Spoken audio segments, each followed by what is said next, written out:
Meanwhile, two prominent names are seeking to put the Pope on trial for crimes against humanity. Author Richard Dawkins and author and journalist Christopher Hitchens are working with British lawyers to see if the Pope can actually be arrested during a visit to Britain in September. Christopher joins me now with more on this. Thanks for joining us again. First of all, how were you able to find, it seems, an attorney willing to try to pursue this, as we've heard so much about the power of the church and people being unwilling to challenge this?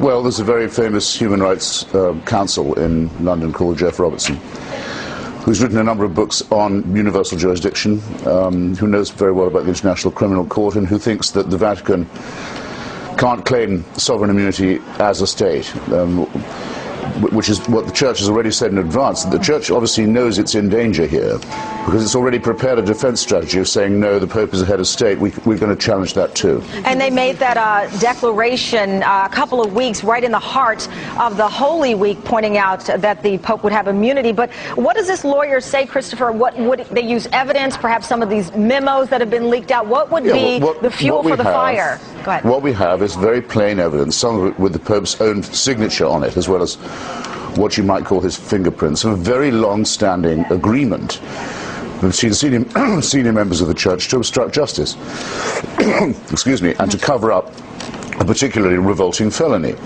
Now, isn't it amazing that this is always discussed as if it's the Church's internal affair? Why do we make the assumption that the Church can be the judge in this case, in its own case? What is the law doing? I'll give you an example from the United States.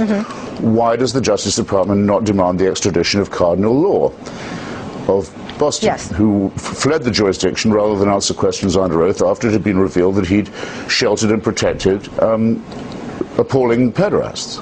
Why do we say, well, he's gone to a foreign town now, that's the end of our inquiries? Isn't there anyone in this country, any officer of the law, who will say, we have to do something to protect and vindicate these children? Well, there is one case in Kentucky. I might add, Cardinal Law was allowed to vote in the election of this Pope, who'd given him, in a sense, asylum from the inquiries in Boston, which had enraged the laity. And there are many who agree with you on that, Christopher, and we know that there's the case in Kentucky, which is why the Vatican responded about immunity. But let me ask you, there are people who say, listen, this is just a headline for us to chit-chat about, but the reality of being able to charge the Pope, of all people, with crimes against humanity will never happen. Well, let's see if he feels like coming to England and testing the proposition. That's the next trip we know he's going to make. Do you think that there would be some type of avoidance? Then all right, then okay, fine. Then consider the alternative. The alternative is we publicly declare that if you can call yourself a priest of any kind, or a high priest, as the Pope is, then you don't have to answer any questions about the rape and torture of children. That would be a grotesque situation, but it wouldn't it? Well, let me ask you. But it is now the situation. So are we to say that there's a category of person who lives and commits crime and covers up crime above and beyond the law, or not? And if so, how are we going to live with ourselves? And what are we going to tell the children? Christopher, there are people who point out, obviously, that you yourself, Richard Dawkins, both are atheists, that this is what is fueling your desire to take on the church in this way. Are you getting support from devout Catholics and Christians who say that the Pope, as you put it, should be arrested? The solicitor with whom we've been talking in London is a believing Christian.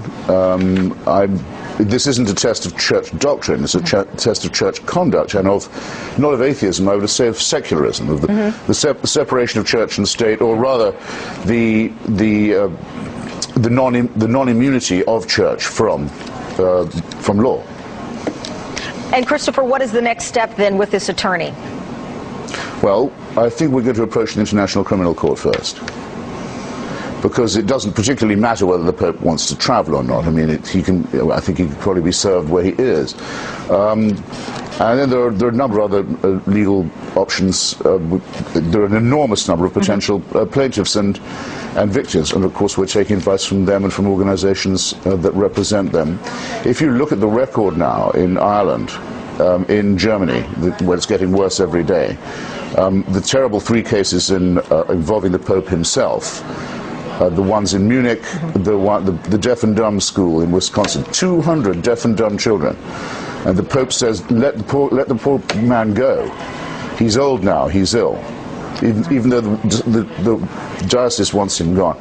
Then this completely depraved sadist, Father Kiesel, in Oakland, and the Pope's name is on the letter, saying, no, let this guy go too. Give him a break. He's too young.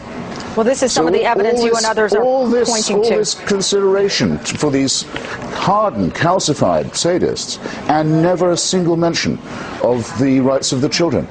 And only concern shown for the reputation of Holy Mother Church. Well, they've lost that now, haven't they? But I think that means also that they have to face judgment. Justice is coming.